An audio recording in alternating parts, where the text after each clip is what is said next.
Be grateful for everything you have. Be grateful for everything that's in front of you, because that's what's going to unlock doors to more, to you gaining more. Because there's a lot of people who don't have the things that you have. The fact that you're sitting on your phone watching me tell you this right now, people don't have that. So be grateful for everything you have, and that will open more doors for you, man.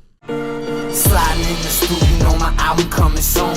Until we get this rap money, trap gon' have to boom. These bricks and these keys and these zips is what we'll do. If you need some fire, I can see you off the Jones. We were saying vodka's an old school thing. What does vodka being an old school thing mean? Can I clarify that? Because vodka to me is an old school. Because think about this. Back in the day, remember the rappers? Jay-Z had a vodka. And everybody had a vodka. Well, I man, when I was in high school, so, you know, so being a Ciroc boy was a cool thing. So right, right. But now they don't got. Now it's tequila. Now it's tequila's having a run right now. Tequila's definitely having a run. Right. Nobody's doing vodkas, so it had its time. So it's an old school thing. Ah, okay. Even so me, let me tell you, when I'm out, you know, I do comedy, and a lot of the comedians are younger guys, and when I drink vodka, they're like, "What is that?" Oh, you drink it because they're all about that whiskey and tequila drinks and tequila on the rocks with pineapple. What's your favorite vodka? What's your go-to? I'm a vodka club because you know. That's your favorite cocktail. What is there a specific type of vodka you ask for or you request? Yeah, man. I'm easy, bro. I'm a Tito's guy. Tito's? Okay, yeah. But if I have a martini, I do a nice Grey Goose. Martini? What? You straight up martini? How do you like your martini? Yeah, straight up martini with a twist. Explain what a twist means. A twist is just the cáscara, the peel of the lemon. Oh, inside of it. Yeah, not the inside, just the peel of it. But in the drink. In the drink. And dropped in the drink. Yeah. That's cool. Okay. Yeah, that's my go-to. But I drink everything, man. I drink tequila. I drink, you know, I'm a party guy. I like drinking. So. Oh yeah, that's what Manny Pacquiao said. I drink everything. Yeah, I drink pee. I don't mix it, but you know. Oh, you don't mix. You don't mix different alcohols at the same time. Obviously, yeah. What about beer? What up? Like in high school, we had the beer before liquor makes you sicker. Liquor before beer, and you're in the clear. Would you do like beer and alcohol or? Yeah, I'm a beer. Yes, I'll warm it up. Actually, I can do it all. I can't. I don't know. I'm multifaceted. I don't know if I should be proud of that. I'm like, I can basically drink wine, a little liquor, a little beer, end the night with the beer. Hell yeah. Okay. But yeah, you know. What about what's your go-to? Like, what's your favorite wine? Because like I know for me, wine's like occasional based. Like, you know, like I like white wine when I'm drinking, when I'm eating seafood. You feel me? In the daytime. Yes. You feel me? That white wine's the shit for that. But outside of that, it's not so much my thing. I like a red wine to vibe. Red wine, a nice Pinot Noir, chilling. Yeah, I'm a Cabernet guy. I like a dry. Okay. I like a Cabernet. By itself for food? Yeah, obviously with steak and stuff like that. You know. But you'll drink it by itself too? Yeah, I'll bang back a bottle, chilling on a Friday. Hell yeah. Watching. Well, welcome back, folks. We're here on the Heir Cast, another day, another pod. Thanks for tuning in. We got Jay Moreno What up? In the building, making moves, out here representing the Jersey Ricans. That's right, Jersey Rican in the house, man. Hell yeah, this is Miami now. You know, hailing now from Miami Rican. You know what I mean? Miami Rican, hell yeah. But here on the Heir Cast, we start with the important questions because the people, the fans, the Air Force, everybody wants to know. Are there any differences between New York Ricans and Jersey Ricans? Yeah, absolutely. I'd say education. No. Yeah. Nah, you know, New York Ricans are, you know, the originators. I mean, Jersey we've always been there, but you know, even from Jersey people, as much as we want to say we're a side borough, we look up to New York, and then they're really the people that control the culture and everything else. But Jersey Ricans, man, we always been representing. And New York got a lot of love for Jersey. We get respect too, man. I've never been to both, but I look at it outside looking in. You know, I'm a comic book nerd. I love sports. New York, literally, like in video games and in the movies, I've heard them called like the capital of the universe. I've heard people reference New York like that. So I feel like Jersey's really cool because it reminds me of Hialeah. Are you familiar with Hialeah? Of course. Okay, hell yeah. Shout out Hialeah. I always rep Hialeah, and I say one of the pros of living in Hialeah is that you're super close to the beach, you're super close to downtown, you're super close to like Pembroke Pines, everything, but you're not there. So right. I feel like Jersey, there's kind of that benefit of you're super close to New York and all that crazy shit, but you're not there. You don't got to deal with it. Exactly. Yeah, that's why. Like I was a New York comic, but I was always like, people are like, you were a New York comic, but you lived in Jersey. Like a New York comic meaning you're doing clubs in New York. You're going up to New York. Because I lived so close. Where I lived in Jersey was right outside of New York. Okay, got it. So I could just train it in every night. And the scenes in New York, like the New York comedy scene's one of the craziest scenes. It's the Mecca, man. It's number one. It's where it's at. Hell yeah, for hip hop too. You know, I come from music, you know, and that's like literally where it started. Yeah. So never went up in any clubs in Jersey at all, or yeah, absolutely. I produced my own shows. I used to have rooms. Oh, hell yeah. Okay, so but you started in New York, and that's kind of how you get up. That's how you kind of I mean that's where you want to be. Even as a Miami comic, I go to New York all the time because that's where I want to be. You know. And is there a pocket of Jersey Ricans that are like on some Guido shit, on some GTL, like Jersey Shore shit? Is that I'm a like thing? that, man. I'm Yeah. Yeah, we all got everybody got a little Italian, every Jersey person. So what was it like for you being from Jersey watching that show? Because that's like, you know, one of my fond memories is watching those TV shows with my mom on VH1 and MTV and shit like that. And that was one of the key ones that I remember. And I was legit, like I wasn't even in high school yet. Like this was right before, like this is me in middle school about to start drinking and getting into that world. Right. What was it like for you? Because you're already going through that, So right? I'm old school, yeah. So You're it's funny. contemporaries with them? Were you like partying, clubbing with them at the time? We were literally like, we'd be drunk as hell on the boardwalk watching them film Jersey Shore and be pissed like, this is us. Like What the fuck? we Get the real created, shit. we created this. Like we fought right there where you just knocked that dude out. I knocked the dude out right there, you know? Wow, that's Yeah. crazy. What are some of the clubs that do you know, like what's like one of the ones that you're like, come on, that was the spot that They used to go to the Aztec all the time. Aztec, I do remember at the that. end of Seaside. Yes, so you just fucked my head up. I Bro, remember. I forgot all the names. I got knocked out cold in front of the Aztec, bro. Sleep like that. Crazy. Wow, that's real for you. Which to is a admit, great yeah. memory, yeah. You that's know what I good. mean? Fighting on the boardwalk, which they did all the time on the show. And I'm like, bro, All the time. That's They were how we violent. felt. We Well, were steroids. Steroids make me violent. So it's yeah. like watching a documentary of our lives is basically how we felt. Did you ever do steroids? Absolutely. Jersey people, all we do is do steroids. Listen, Jersey schools, high schools are serious about their football, just the way like Texas is and all that. And yeah, man, which is funny. Shout out to the coaches who threw a blind eye at high school kids shooting up steroids. But yo, we was good. Wow, that is, yeah, because that's so true. Because bro, I'm in high school and like, for sure he's doing roids. Like, there's no way. Yeah. So what about the coaches? Wow, that's You think true. they didn't know the junior in high school completely ripped? Wow, that is a crazy dynamic. Bench lifting 350. You're not supposed to bench 350 in high school. Yeah, there's a conspiracy like LeBron did roids like in high school, and then he just went straight to the NBA, and then you can't do. Yeah. You don't need to do roids anymore. You're there. Yeah, we used to do it like it was a sports thing, and then it was like a Jersey Shore thing. Like, all right, That's crazy. these girls is out here. Let's get buff. Just to you get know? big recreationally doing Yeah. steroids, not even for sports. For real, dude. Wow, hell yeah. Okay. And so what's the earliest memory you have of the Puerto Rican Day Parade? Growing up Man, out my there. whole life, dude. That I'm Puerto Rican, so that's something my father used to always take me to. It's like family memories. That's like nostalgia for me. The parade, man. And so what's that experience like? Do y'all like tailgate? Like do you wait for the parade to start? Like and then like it starts and then like you're there all day? Yeah, like, well, being from Jersey, you got to commute in, and then you just wait. You can find a nice spot. hell yeah.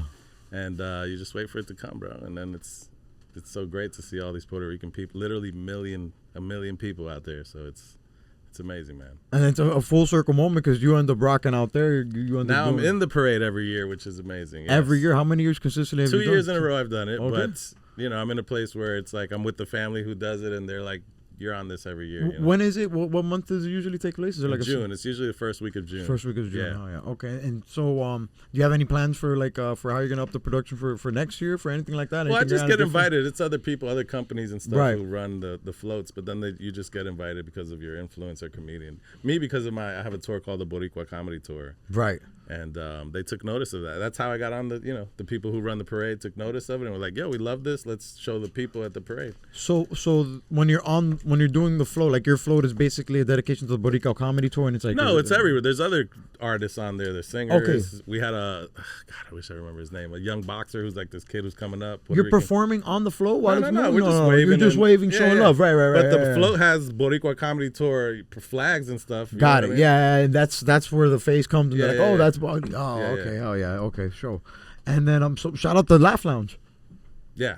Is it Laugh Lounge in Jersey or in New York? No, Laugh Lounge is in Chicago and LA. Oh shit. Yeah, okay, yeah. so what was the first club you got up on in New York?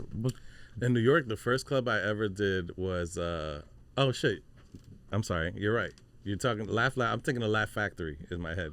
People keep asking me, yo, what are y'all even on in these episodes? Like, how do we go from deep convos to wild jokes to life advice and back in 30 seconds flat? Let me put you on game. We're on Canna Kings. Whether it's CBD, Delta 8, or THCA, they got that top shelf, lab-tested, smooth-hitting goodness. No paranoia, no couch lock, no bad vibes. Just that clean, focused float that lets the creativity flow and the comedy hit. So if you rock with the pod, support the squad, head over to CannaKingsCO.com. Load up your cart and use promo code UBTHCCrew at checkout for a little royalty level discount. Canna Kings, we're on it. And now you could be too. See you on Cloud 9. But, yes, Laugh Lounge was my very first club that I ever did. You're right. Okay, so and that was New York, right? So. Yeah, it was a New York little gritty club. It was a basement. Everybody had to wait upstairs, and when the show was ready, you went down this real tight flight of stairs into the basement, and that's where the show was. And actually, I wanted to ask you about this later on in the pod because I wanted to ask you about advice for open micers. But you have a cool story of how you skipped that in a way, like with this show. Was it with this show that you called in about details for the show, and they just for which show?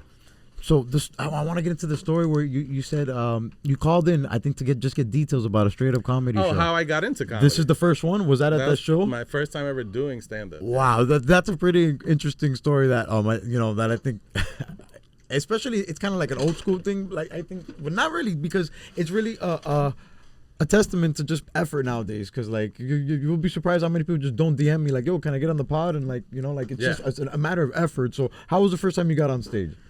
How'd I end up? I'll tell the story. So what happened was I was always been a fan of stand-up comedy. I was a bartender at this place in Montclair, New Jersey, and there was a bar right down the road that had this banner. This is how old school is. Just those banners you tie on the fence. That's how they would promote the comedy show. And it had comedy show. It had the phone number, but it didn't have like the times. So I called them just to see what time. Hey, what time are these shows at? Because it just said Sunday comedy night or whatever.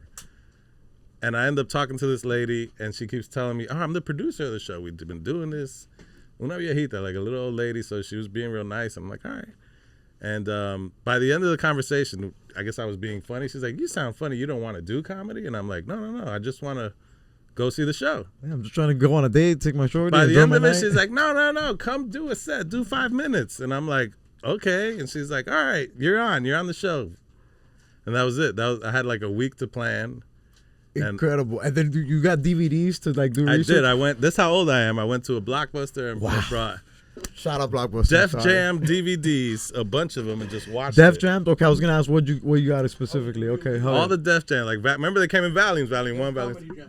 But I remember I watched it, not to take jokes, but like, how are these people? Yeah, what is comedy? Because I always watched comedy, but not from an eye of how to movement, make it. Like, to where do I take the mic out? You know what I mean? Like everything. Like wow. And so it was like that. All right, you could say the joke and wait or whatever. And I wrote some jokes down and stupid shit, roach jokes. Actually, the first that show we're talking about is on YouTube right now. I watched some of it. Yeah, it was Stage for Comedy. Was it that it have in the background or something? Yeah. Stage for Comedy. Yeah, that's the first time I've ever touched the mic ever. Crazy that's out. It's a random account, Smiths or something like that. That was some dude that recorded it. Oh wow! Shout out Smiths. Threw it up. If you're listening, and we know you are. It's dangerous because I don't know that guy. So if somebody takes that down, I lose that. I should probably like rip it. Yeah, you could rip it easily right now. MP3 to.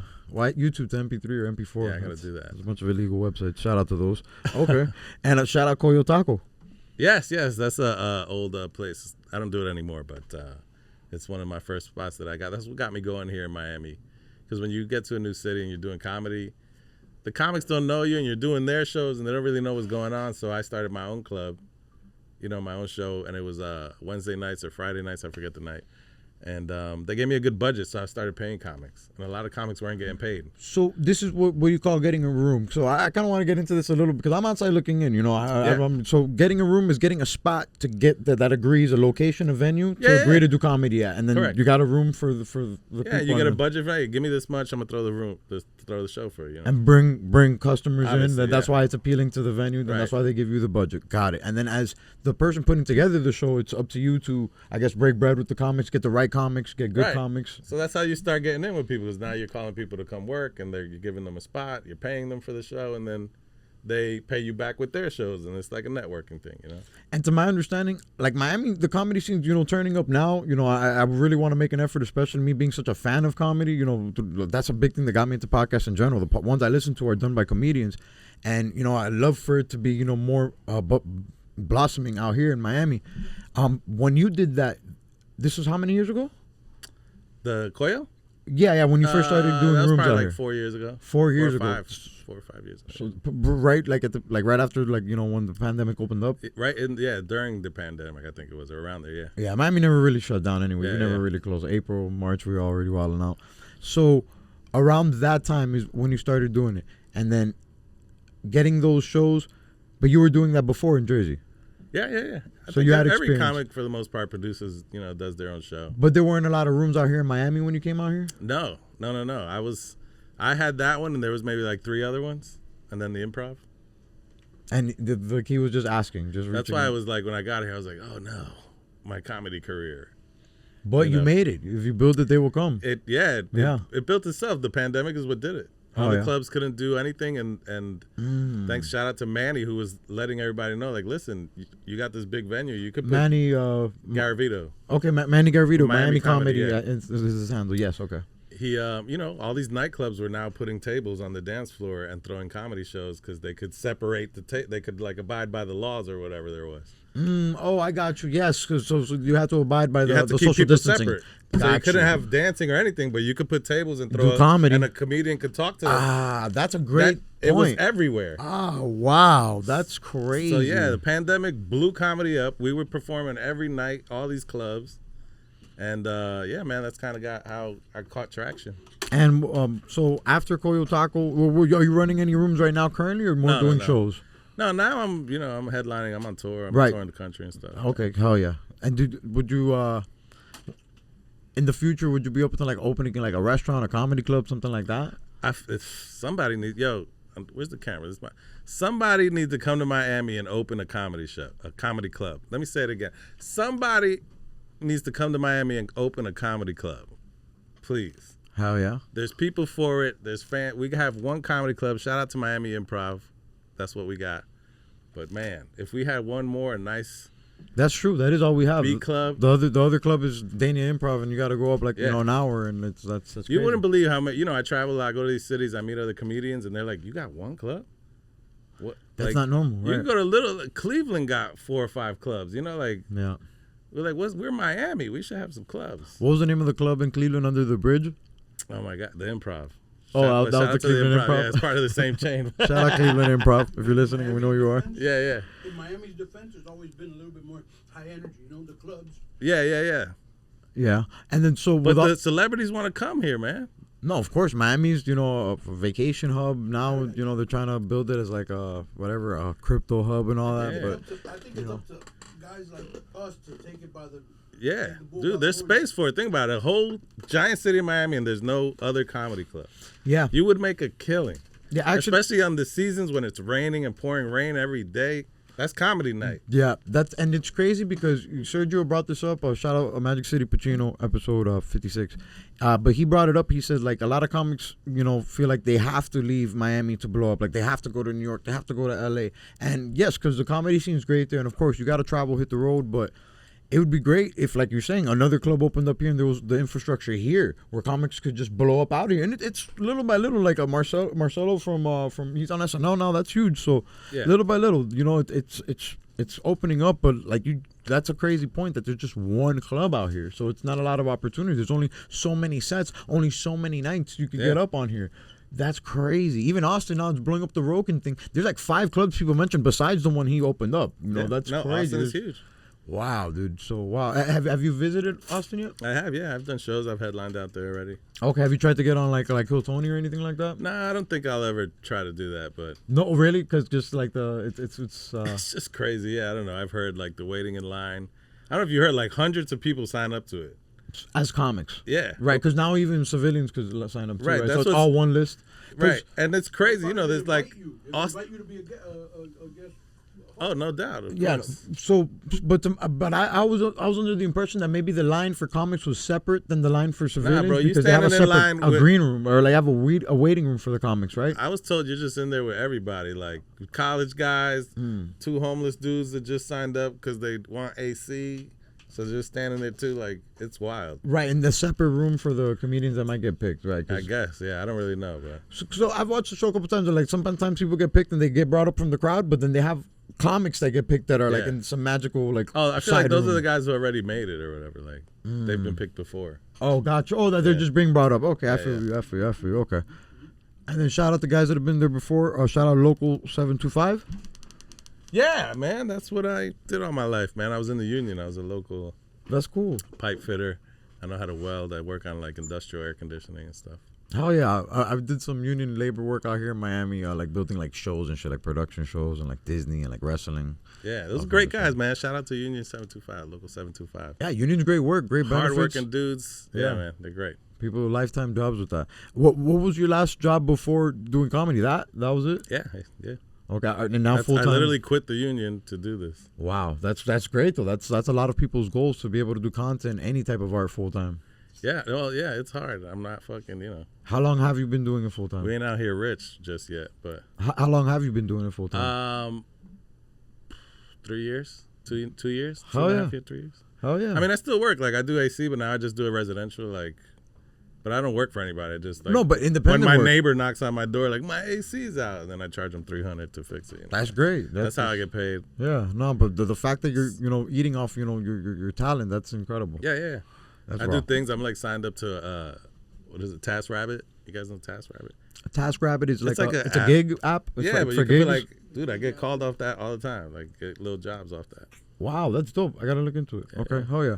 And then so with all the touring you've done in different cities you visited, what's some city that surprised you that maybe you hadn't heard of, and you were like, damn, this is actually dope, or maybe something you're like, damn, this isn't Where all I that. Performed? Yes, or cities. Yeah, if you cities you've been to through traveling, not even just through comedy in Man, general. I've been there. So I had really never been to LA. And Mm. so when you go to LA, I didn't know what to expect. And, as a comedian, I'm trained everywhere. I've been traveled. I was a New York comic first. And then you get really into being a Miami comic. You become very, like, pitching to the Latino people, right? Like, okay. I can do comedy for anything, but if I got a Latino crowd, I'm going to kill it. You know what I mean? Like, I'm extra for my people. But when you got to LA, I'm like, man, what's this? And I had this big opportunity to perform. And I didn't realize LA crowds are all Latino. It's a bunch of Mexicans and a bunch of everything. And I'm like, oh, damn, LA is very New York, very Miami. And I did great over there. I was like, oh, this is good. Wow. And it's good to know that you can do good in LA, which is another mecca of comedy. Yeah, where'd you go up in LA? Laugh Factory. I The did Laugh show at Factory. Okay, yeah, cool. I think I went to the Comedy Store. I went to LA for the first time in November for my 30th birthday. Awesome trip. Yeah, I'm back again, October 15th. I'm doing Laugh Factory again. Really cool show. Nice. Okay, we're gonna drop a flyer here for them. Yeah. And so shout out Justin Silva. Yeah, Justin Silva, that's my dude, man. Yeah, he took you on on Yeah, tour I've been on the first road time? with him. He's the first guy that like really got to go on the road and see big shows because he's huge. He has 1 million followers. He's already doing like Kevin Hart specials and stuff. But he was the first time that a guy who picked me up who was really blowing up, and I got to do like sold out everything, 400 or 500 people, craziness, It'd So be shout out remiss. to Justin for putting me in those rooms, man. That really makes you a better comic. It gets you, it helps you manifest. I've seen the rooms. I can know like this is what it feels like. It's a breakthrough. Now I can hold that feeling. It's a breakthrough, yeah. Yeah. And it'd be remiss for me to not even ask because I'm sure people out there listening are wondering how does that happen? How does because that's like a big breakthrough moment in any comic's career, getting put on basically. Like rapping with music. Sometimes all you need to feature. You don't know how many artists Drake's put on with just the one feature, and then now they're household names. You feel me? Yeah. People have been in the game, but sometimes it just takes that little push, that little spotlight from somebody else. How does that happen? Like, what was it? It was just through a club thing, man. I knew this how early in his kind of thing I caught him, where he was doing. He'd been doing comedy for mad long, but he was blowing up, and I guess he was just about to like start touring, and a club knew me and was like, "Yeah, I see you with Justin. You know Justin?" And I'm like, "Yeah."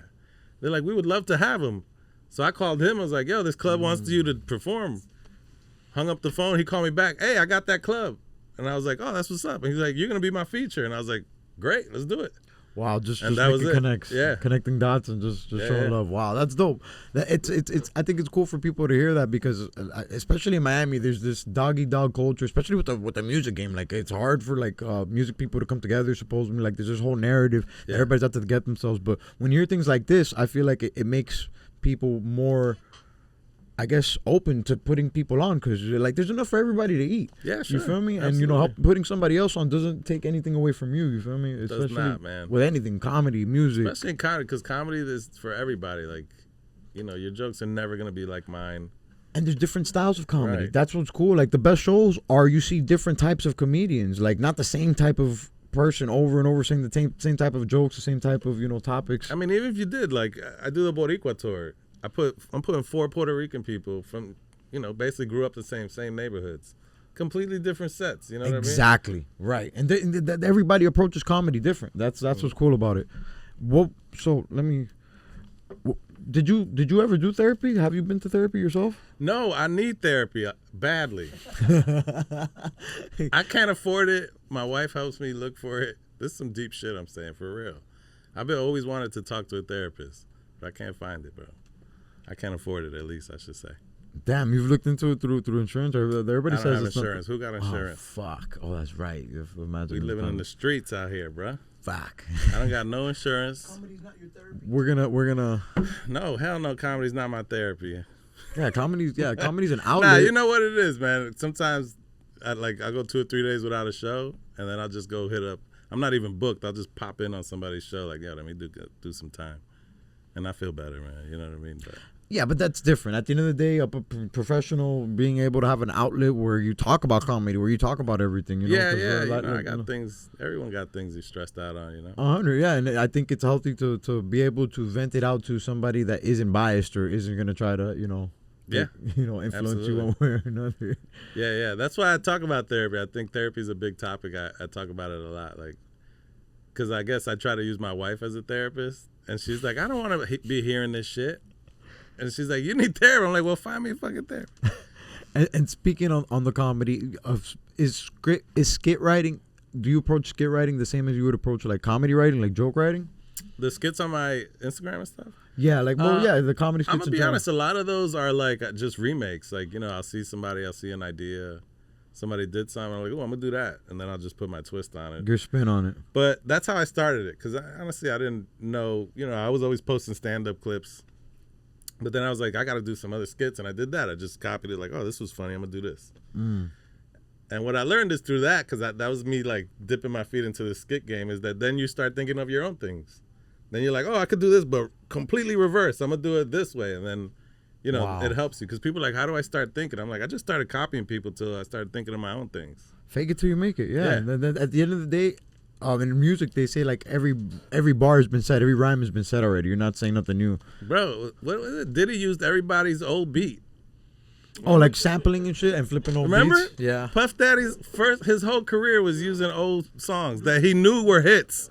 That's guaranteed. This is gonna hit. Everybody already. That's happening nowadays too. It feels like a lot of people are like redoing old songs and redoing old melodies and redoing. This is a guaranteed hit. If if it was a hit back in the day, it's gonna hit again. That's crazy. So nowadays, like they say, like you can't make a comedy movie or anything like that. Like as a comedian, would you do like a comedy movie in the future, or like would you do a sitcom? Like what if you could do one thing like that? Like what would you do, like host late night or some shit like that? Is there like an end game like that? I mean, of course, I want to do the special, man. But comedy special. Yeah. But in terms of movies, I always say I try to manifest. I'm gonna be in a movie.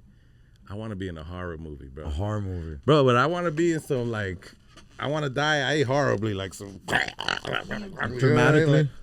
Yeah, bro. Yeah, oh yeah. I want all the makeup, I want. If you could pick a legendary classic horror, like a horror killer, like you got Scream, you got Jason, you got Leatherface, Michael Myers. They're redoing it, and they say, yo, we need instead of the black guy dies first, we're switching it. Latino dies first. We're including it. Right? Yeah. Who would you pick? Do you have a favorite one? You're like, oh, I gotta be in Chucky. I gotta be. Damn. Side note, have y'all seen Chucky in Spanish? Hilarious. Yes, bro. Yes, he sounds Dominican. He's aggressive and mad and Dominican. Yes, it's crazy. Yo, I have to see that. It's hilarious. I'll show you after. Yeah. The old school ones, right? Because there's no new ones. I always talk about this too. But that is true. No good. There's no new killers. But let me give you the answer. You ain't bring him up. Freddy Krueger, man. Raw. He was the best. Raw. And he kills you creatively. He does kill you creatively. He's all in he's your coming dream. out of your stomach or something. Like his hand's gonna out your belly button. His hand comes out the pillow and grabs it. Bro, yeah, that's what you know what I mean? That's how I want to be something crazy in a movie, man. Some horror stuff. But yeah, how about that? There's no new killers. There's no new killers. There's no new horror dudes. Oh, you know what is a dope? A new who? What? Final Destination is just. That's not a killer. Right. That's the Grim That's Reaper, just- and that's just like the idea is the Grim Reaper. It's like a shadow. The most you see in Final Destination movies is like the dark shadow. That's the universe killing it's the universe. It's basically what happens, anyways.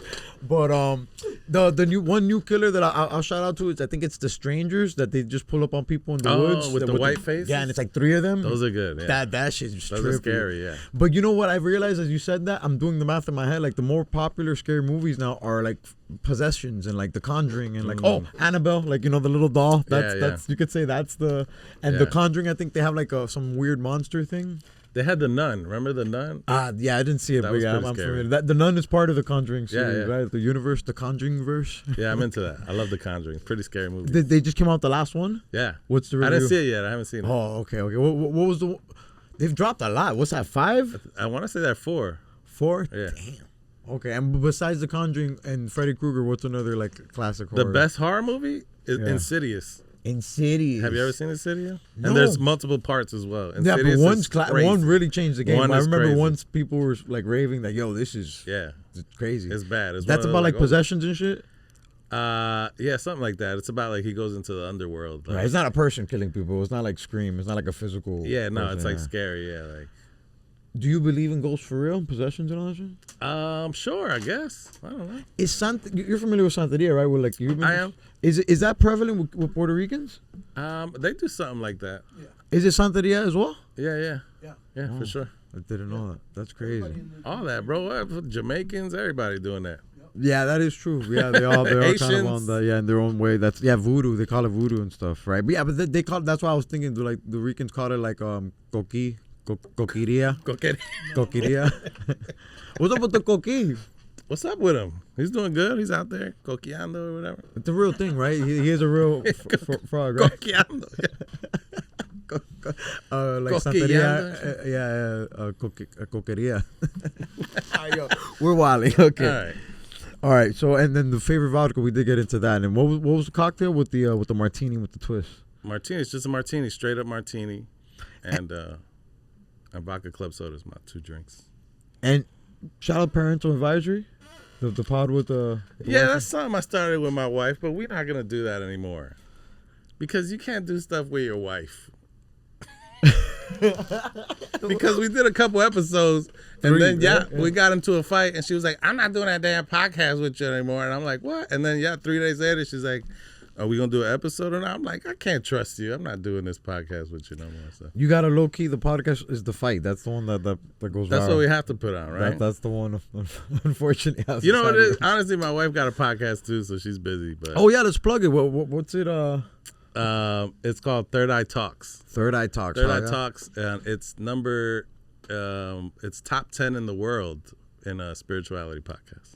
Wow, Yeah, incredible. She's doing really good. Yeah. Is she reading people's cards on there, like in the sense of spirituality? Well, the or just podcast talking is about just her it? talking and stuff, and she interviews other people like life coaches and stuff, and Okay, like spirituality, like wellness talking. Yeah, yeah. Spirituality. But it's I think like reading the but cards. it's like mixed with business somehow. Like people, like big people who are CEOs and stuff, how spirituality has helped them. get to the everyone's top. spiritual, you know. Yeah, Type shit. That's really dope. yeah, it's dope, man. It's Dope good. niche. And She does that too. Like she'll help like corporations and stuff. You know, like she'll go to big meetings and talk to big groups of people. It's great.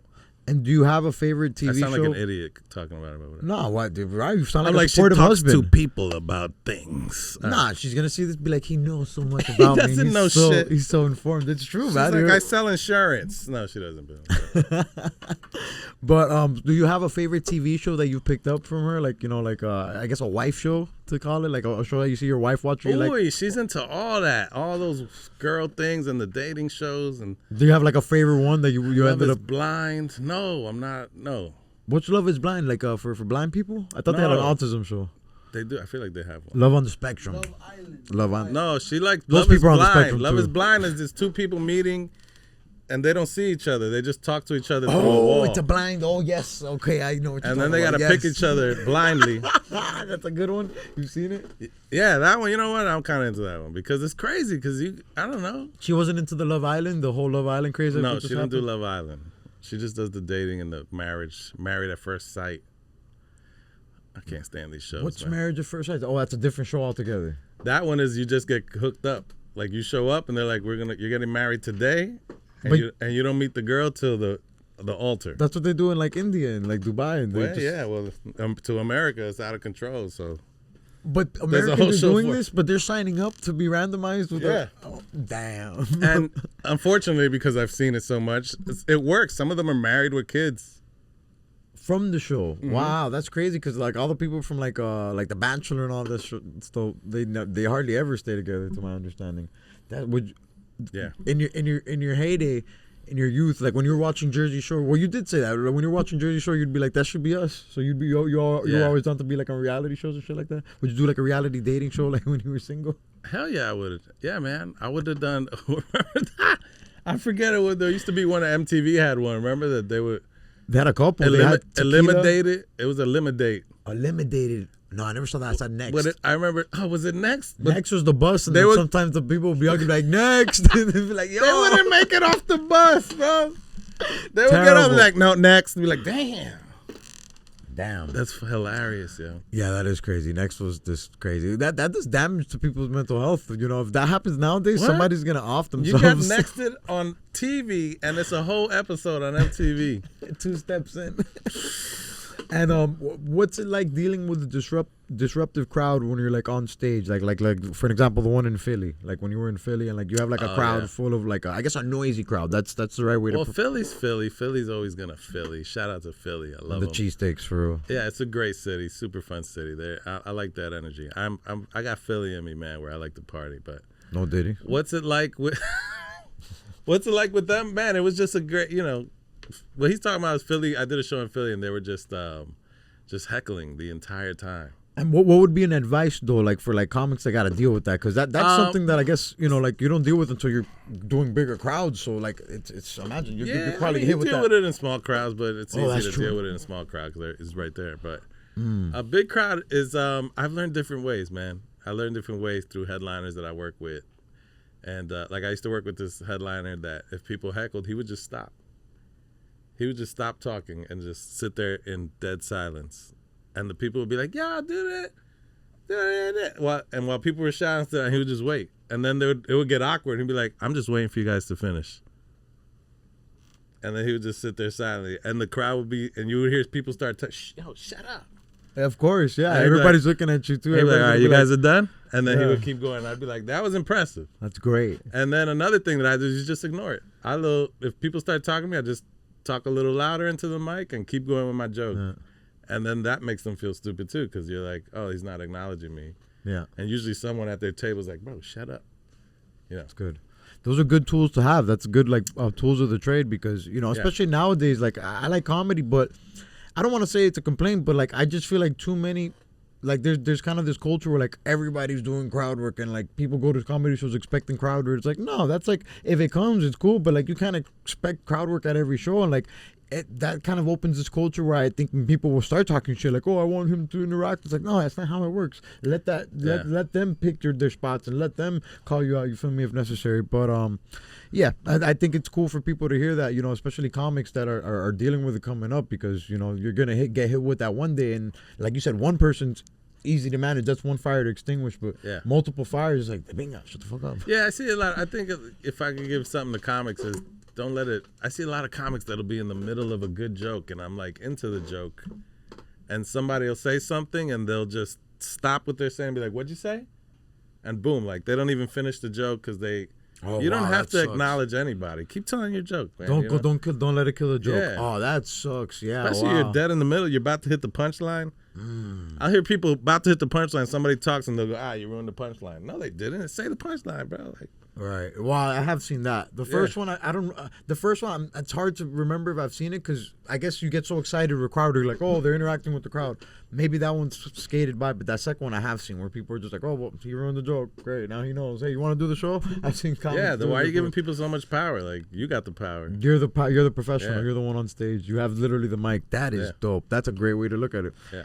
And then, so is there a key to like being genuine? Because like you said, with doing the skits, you add your own spin on it, and a lot of that's like from real life. A lot of that's actually dealing with the kids, actually dealing with your wife. Is there like a key to being genuine with the content you're doing? Well, yeah. If you notice, even though I did pick things that people are doing or things that are going viral. Right. It's always sort of in the niche of being a dad or being a guy that drinks or being a guy that, smokes or whatever, like fatherly, parenty, the guy who's always going at it with his wife.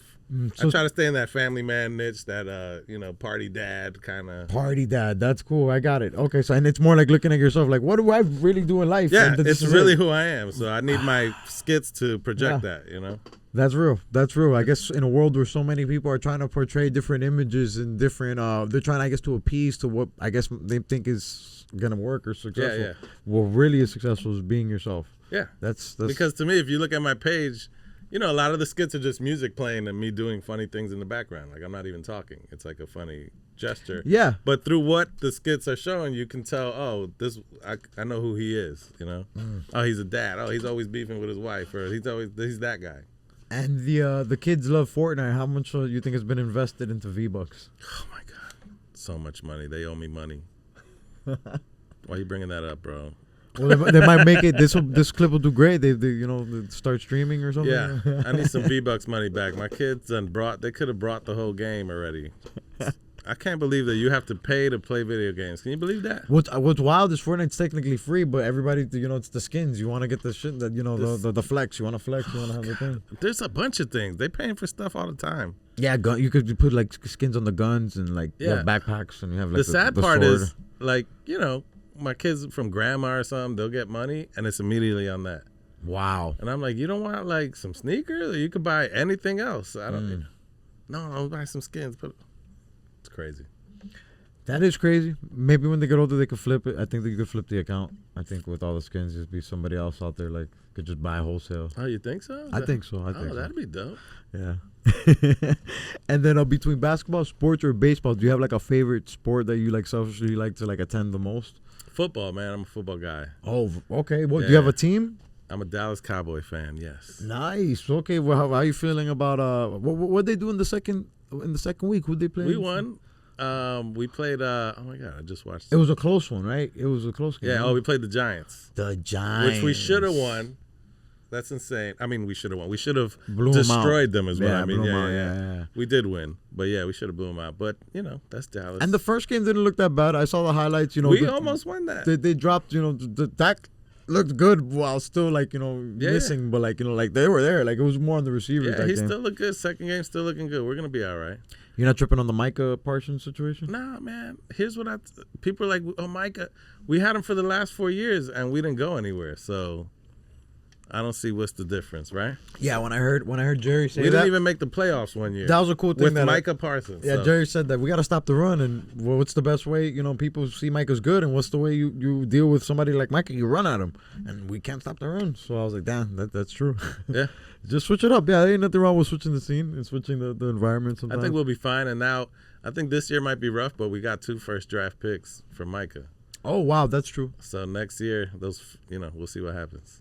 What about you? Who's your team? Steelers. Steelers, there you go. Yeah. It's a good, respectable team. I like that. Yeah, first bet I ever won in my life as a degenerate gambler was Steelers Super They Bowl. ruined me this weekend. I had a parlay with a bunch of teams, and Steelers, man, did you see everybody else won except Steelers. Ruined my parlay, man. Damn. Sorry, man. Yeah, that kickoff thing. Did you see what happened with the kickoff?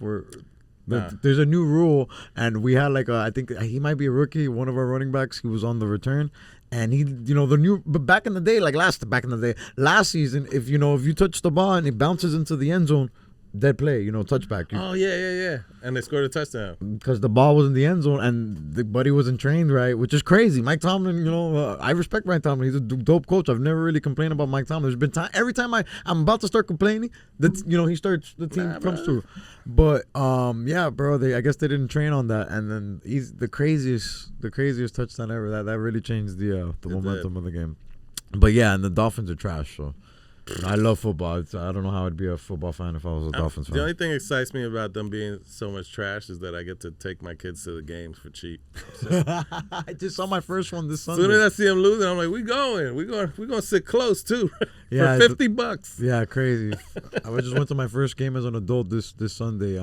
Tremendo mierda, bro, against the Patriots. That was crazy, bro. I can't believe that happened. But it's still fun. You tailgated and everything? No, I actually did. So I did tailgate. I did a sober tailgate. It was like I go shout out Coffee and Chills, like these sober events we go to, and like all the drinks are included, but like there's no alcohol. You feel me? It's just like coffee, it's like whatever matcha and like water and all this kind of shit, and like just wellness. It's like a bunch of that's fun. Hot chicks. Still got food and everything. No food in the arena type shit. In the arena type shit. The tailgate was in the arena. They had like they had the cold plunges. That's a big thing too. They got like the cold plunges and shit like that. Music. You feel me? Meet shorties and little vibe. Nice. And then it came with a ticket. This was like the first one they did in the arena, so it was a cool experience. I'd never been to a Dolphins game. You feel me? I saw the Bucks when Tom Brady was there, and I was like, all right, let me go out and see a Dolphins game. And it was a wild one, at least to the wire. Do you have a favorite bombing story?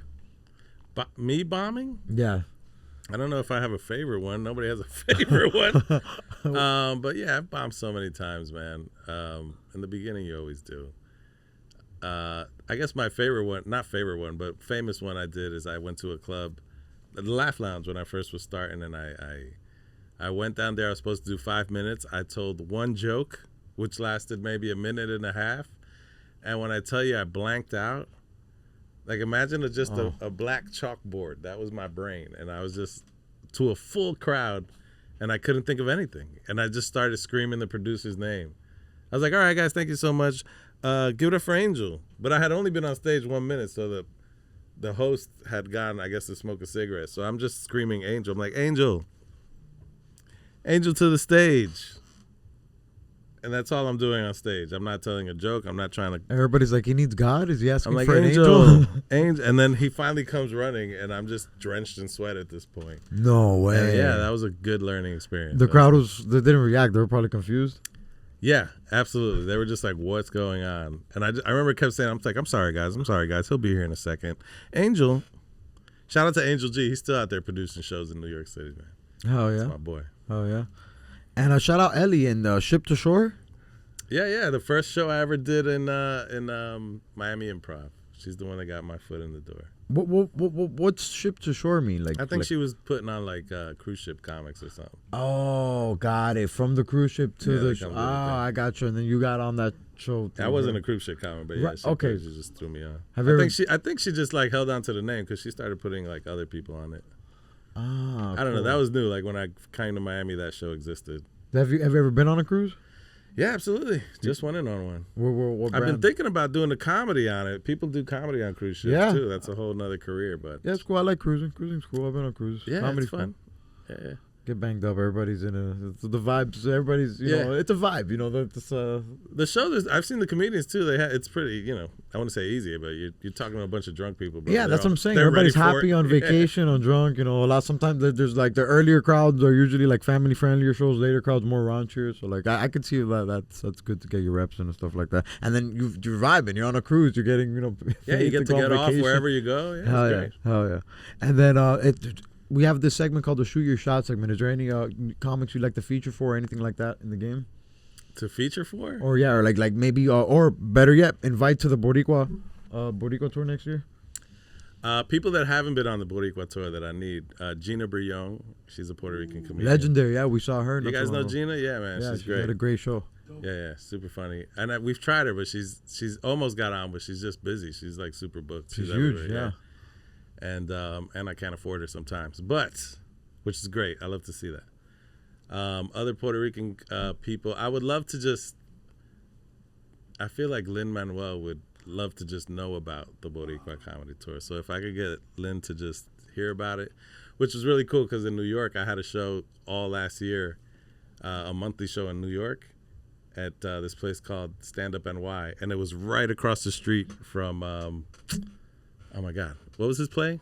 Broadway, what was it? Hamilton. Literally, like, my club was here and Hamilton was here. And so to me, I'm like, man, I know he's not there anymore, but I'm like, bro, I'm right there, bro. We're this close. Well, and John Leguizamo, who I'm a huge fan of, and everything he represents and everything that he is kind of the route that I want to take for like Latino inclusion and just getting more Latinos in Hollywood and stuff like that. Though, right? He's not. He's Colombian. But he got the super. Boricua tour involves all Latinos? Yeah. Yeah. We have, so like when we go to, like I did it in Arizona. Arizona's big Mexicans. I had a Mexican comic on it. Wherever we go, I always try, like we've done it here, I always put a Cuban comic. Nice. We try to show love to whatever Latinos are in the neighborhood and give a guest spot, I should say. Oh, yeah? Or we always put a Dominican on there just to, piss everybody off. Que lo que No, shout out to Dominicans. They're literally like 50% of the show. They love the Boricua Tour, man, so I love it. That's dope. Yeah, there's a lot of Dominicans out here in Miami that take over. And then every episode we end with a game called the Big Three Draft, where we pick the best three or the worst three of something of a certain topic.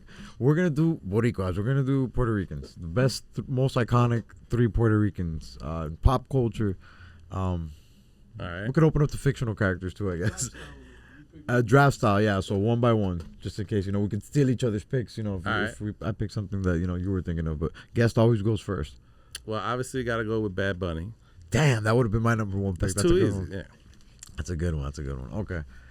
I'm actually going to go with somebody my grandma used to always help my confidence with and be like, you look like Luis Miguel. And it wasn't until I was older that people, again, like a couple shorties that when I've been lucky, be like, you look like Luis Miguel. And be like, no, I don't. And I search and I'm like, I do kind of look like Luis Miguel. He's not Boricua?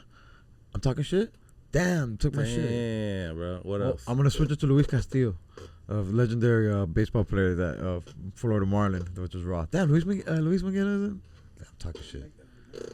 He's Mexican. Okay. Well, Luis Castillo's the number one pick. Who was your second? Boricua? My second? There's so many, but influential. God, I don't want to say her. I was gonna go with J-Lo, but that's a good one. No. I don't want to go with that number two. I think I'm gonna go with Mark Anthony.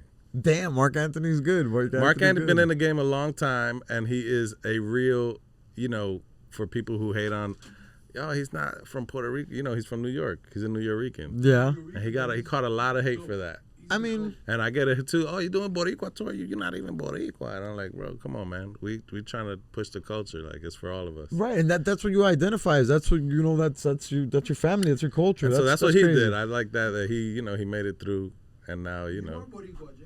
Huh? You are Boricua. I am Puerto Rican, for sure.